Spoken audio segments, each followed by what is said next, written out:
চোখ রাখছি একেবি টিভির দিনের খবরে।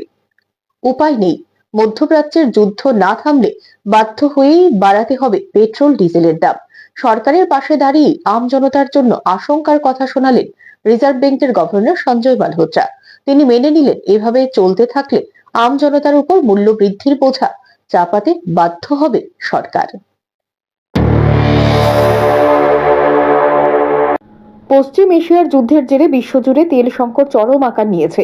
গুরুতর সেই পরিস্থিতিতে বিশ্ববাজারে অপরিশোধিত তেলের দাম ব্যাপকভাবে বাড়লেও যুদ্ধের আঁচ দেশবাসীর উপর আসতে দেয়নি সরকার। তবে সূত্রের খবর, 5 রাজ্যের ভোট পর্ব মিটতেই এই বিষয়ে চিন্তাভাবনা শুরু করেছে সরকার।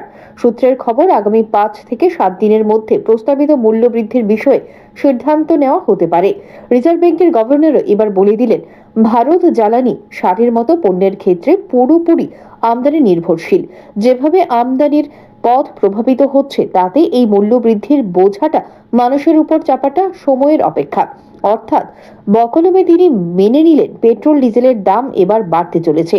এর আগে কেন্দ্র সরকার বা কোনো কেন্দ্রীয় সংস্থা অবশ্য পেট্রোল ডিজেলের দাম বাড়ার সম্ভাবনার কথা স্বীকার করেনি। উল্টে বরাবরই দাম বাড়ার খবর অস্বীকার করে এসেছে সরকার। প্রসঙ্গত, রবিবারই জ্বালানি নিয়ন্ত্রণ নিয়ে বিশেষ বার্তা দিয়েছিলেন প্রধানমন্ত্রী নরেন্দ্র মোদী।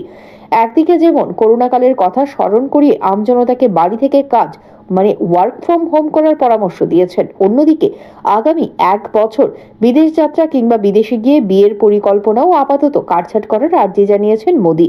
একই সঙ্গে ভোজ্য তেলের ব্যবহার হ্রাস এবং সোনা কেনাও কমিয়ে আনার আহ্বান জানিয়েছেন প্রধানমন্ত্রী। যদিও সরকারের দাবি, এখনো দেশে পেট্রোল ডিজেলের সংকট তৈরি হয়নি, তবে ভোট মিটতেই জ্বালানির দাম বাড়ানো শুরু করেছে রাষ্ট্রায়ত্ত তেল সংস্থাগুলো।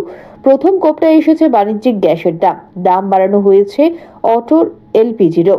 আশঙ্কা করা হচ্ছে এবার কোপ পড়তে পারে জ্বালানি তেল ও মধ্যবিত্তের রান্নার গ্যাসের উপর।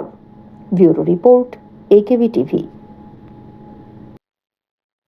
চোখ রাখুন একেবি টিভির আরো খবরে, সঙ্গে থাকুন।